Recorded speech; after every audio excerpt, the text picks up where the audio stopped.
मोमिनो, तुमको जायज नहीं कि जबरदस्ती औरतों के वारिस बन जाओ, और देखना इस नीयत से कि जो कुछ तुमने उनको दिया है उसमें से कुछ ले लो, उन्हें घरों में मत रोक रखना। हाँ, अगर वो खुले तौर पर बदकारी की मुर्तकिब हों तो और बात है, और उनके साथ अच्छी तरह से रहो सहो। फिर अगर वो तुमको नापसंद हों तो अजब नहीं कि तुम किसी चीज को नापसंद करो और अल्लाह उसमें बहुत सी भलाई पैदा कर दे।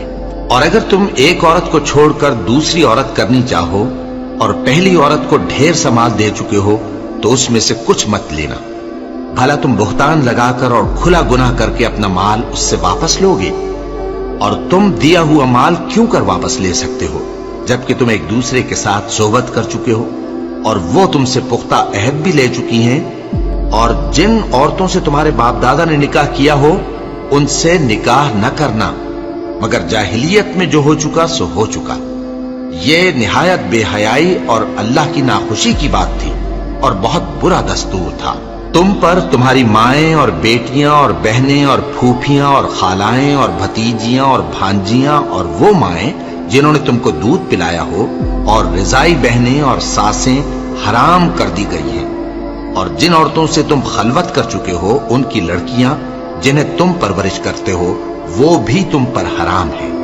हाँ, अगर उनके साथ तुमने खलवत न की हो तो उनकी लड़कियों के साथ निकाह कर लेने में तुम पर कुछ गुनाह नहीं। और तुम्हारे सुलभी बेटों की औरतें भी और दो बहनों का इकट्ठा करना भी हराम है, मगर जो हो चुका सो हो चुका।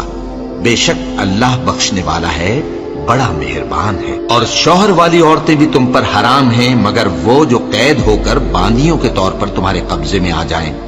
ये हुक्म अल्लाह ने तुमको लिख दिया है और इन मुहर्रमात के सिवा दूसरी औरतें तुमको हलाल हैं, इस तरह से कि माल खर्च करके उनसे निकाह कर लो, बशर्ते के निकाह से मकसूद इफ्फत कायम रखना हो, न कि शहवत परस्ती।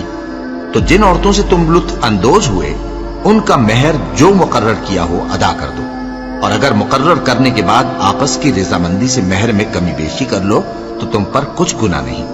बेशक अल्लाह सब कुछ जानने वाला है, हिकमत वाला है। और जो शख्स तुम में से मोमिन आजाद औरतों से निकाह करने का मकदूर न रखे तो मोमिन बांदियों ही से जो तुम्हारे कब्जे में आ गई हो निकाह कर ले। और अल्लाह तुम्हारे ईमान को अच्छी तरह जानता है।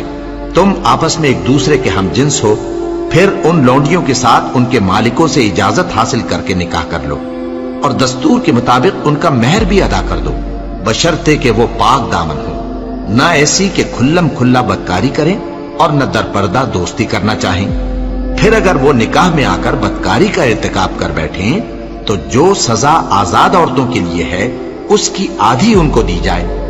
ये बांधी के साथ निकाह करने की इजाजत उस शख्स को है जिसे गुनाह कर बैठने का अंदेशा हो, और ये बात कि सब्र करो तुम्हारे लिए बेहतर है, और अल्लाह बख्शने वाला है, मेहरबान है।